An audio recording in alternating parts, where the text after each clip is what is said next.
अस्सलामु अलैकुम वरहमतुल्लाहि वबरकातुहू। मैं हूँ और आप देख रहे हैं हमारा इस्लामिक चैनल। आज हम बात करेंगे नमाज के बारे में। नमाज क्यों फर्ज है, नमाज छोड़ने का अंजाम क्या है और अल्लाह नमाज पढ़ने वालों को क्या अजीम इनाम देता है। नमाज सिर्फ एक इबादत नहीं है, नमाज अल्लाह और बंदे के बीच सबसे मजबूत रिश्ता है। कुरान में अल्लाह फरमाता है, और नमाज कायम करो। सोचिए, अल्लाह ने नमाज को मेराज की रात फर्ज किया, जब हमारे प्यारे नबी सल्लल्लाहु अलैहि वसल्लम सीधे अल्लाह से मिले। ये सिर्फ नमाज का ही मकाम है, जो बिना किसी फरिश्ते के सीधे अल्लाह के हुक्म से फर्ज हुई। इसका मतलब क्या है? इसका मतलब ये है कि अल्लाह को सबसे ज्यादा प्यारी है, इसीलिए अल्लाह ने इसे आसमानों पर फर्ज किया। ये वो वक्त था जब मक्का में नबी सल्लल्लाहु अलैहि वसल्लम पर मुश्किलें इंतहा को पहुंच चुकी थी। लोग आप सल्लल्लाहु अलैहि वसल्लम को झुठला रहे थे, ताने देते थे, पत्थर मारते थे, और आपके सबसे बड़े सहारा हजरत अबू तालिब और हजरत खदीजा रज़ी अल्लाहु अन्हा दोनों दुनिया से जा चुके थे। इस साल को आमुल हुज़्न यानी गम का साल कहा जाता है। नबी सल्लल्लाहु अलैहि वसल्लम का दिल गम से भरा हुआ था, लेकिन आप सल्लल्लाहु अलैहि वसल्लम ने अल्लाह का पैगाम देना कभी नहीं छोड़ा। इंसानों ने साथ छोड़ दिया था, मगर नबी सल्लल्लाहु अलैहि वसल्लम का यकीन सिर्फ अल्लाह पर था। तब अल्लाह ने अपने प्यारे हबीब सल्लल्लाहु अलैहि वसल्लम को ऐसा अजीम तोहफा देना चाहा, जो सिर्फ उन्हीं को मिले और जो पूरी उम्मत के लिए रहमत बन जाए।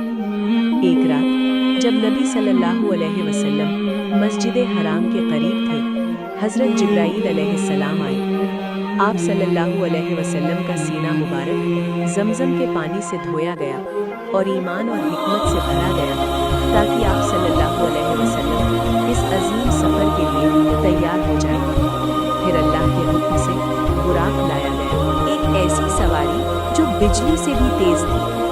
नबी सल्लल्लाहु अलैहि वसल्लम मस्जिद हरम से मस्जिद अक्सा तक ले जाए गए। इस सफ़र को इसरा कहा जाता है। मस्जिद अक्सा में तमाम अंबिया अलैहिस्सलाम जमा थे। अल्लाह ने नबी सल्लल्लाहु अलैहि वसल्लम को सबका इमाम बनाया।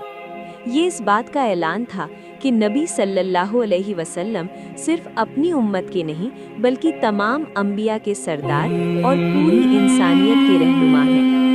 इसके बाद आसमानों का सफ़र शुरू हुआ, जिसे मेराज कहा जाता है। हर आसमान पर दरवाज़ा खोला गया और पूछा गया, कौन है? जवाब आया, जिब्राईल है, और उनके साथ मोहम्मद सल्लल्लाहु अलैहि वसल्लम है। हर आसमान पर नबी सल्लल्लाहु अलैहि वसल्लम की अजीम अंबिया से मुलाकात हुई। पहले आसमान पर हज़रत आदम अलैहिस्सलाम, दूसरे पर हज़रत ईसा और हज़रत याहिया अलैहिस्सलाम, तीसरे पर हज़रत यूसुफ अलैहिस्सलाम, चौथे पर हज़रत इदरीस अलैहिस्सलाम, पांचवें पर हज़रत हारून अलैहिस्सलाम, छठे पर हज़रत मूसा अलैहिस्सलाम और सातवें आसमान पर हज़रत इब्राहीम अलैहिस्सलाम।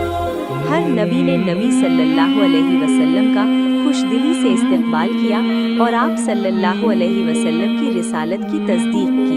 फिर नबी सल्लल्लाहु अलैहि वसल्लम सिदरतुल मुंतहा तक पहुंच गए। ये वो जगह है जहां से आगे किसी फरिश्ते को भी जाने की इजाज़त नहीं। हज़रत जिब्राईल अलैहिस्सलाम ने कहा, या रसूल अल्लाह, अब मैं आगे नहीं जा सकता। यहाँ से नबी सल्लल्लाहु अलैहि वसल्लम अकेले अल्लाह के हुज़ूर गए। यहीं पर अल्लाह ने अपने हबीब सल्लल्लाहु अलैहि वसल्लम को सबसे बड़ा तोहफा दिया। अल्लाह ने फरमाया कि 50 वक्त की नमाज आपकी उम्मत पर फ़र्ज है। नबी सल्लल्लाहु अलैहि वसल्लम ये हुक्म लेकर वापस आए। रास्ते में हज़रत मूसा अलैहिस्सलाम मिले। उन्होंने कहा, या रसूल अल्लाह, आपकी उम्मत कमज़ोर है, 50 वक्त की नमाज बर्दाश्त नहीं कर पाएगी, अल्लाह से आसानी तलब कीजिए। नबी सल्लल्लाहु अलैहि वसल्लम दोबारा अल्लाह के पास गए और अल्लाह ने नमाजों की तादाद कम कर दी। नबी सल्लल्लाहु अलैहि वसल्लम वापस आए। हज़रत मूसा अलैहिस्सलाम ने फिर कहा, अब भी ज़्यादा है, फिर से आसानी तलब कीजिए। ये सिलसिला बार बार चलता रहा। हर बार अल्लाह अपनी रहमत से नमाजों की तादाद कम करता गया। आखिरकार अल्लाह ने फरमाया, अब 5 वक्त की नमाज फर्ज है। हजरत मूसा अलैहिस्सलाम ने कहा, अब भी आसानी तलब कीजिए। इस पर नबी सल्लल्लाहु अलैहि वसल्लम ने फरमाया, अब मुझे अल्लाह से शर्म आती है। तब अल्लाह ने फरमाया, ये 5 नमाजें हैं, लेकिन सवाब 50 का ही रहेगा। मेरा फैसला बदला नहीं जाता। इस तरह नमाज वो इबादत बनी जो जमीन पर फर्ज नहीं हुई, किसी फरिश्ते के जरिए नहीं आई, बल्कि आसमानों पर सीधे अल्लाह से मिली। इसीलिए कहा गया, नमाज मोमिनों की मेराज है। सोचिए, अगर आज रात अल्लाह हमसे नमाज के बारे में पूछ ले तो हम क्या जवाब देंगे? नमाज कोई बोझ नहीं, ये अल्लाह की रहमत का तोहफा है। आज ही इरादा करें कि चाहे कुछ भी हो जाए, कोई भी नमाज छूटने नहीं देंगे। अगर ये वीडियो आपके दिल तक पहुंची हो तो वीडियो को लाइक ज़रूर करें, अपने घर वालों के साथ शेयर करें और चैनल को सब्सक्राइब करें।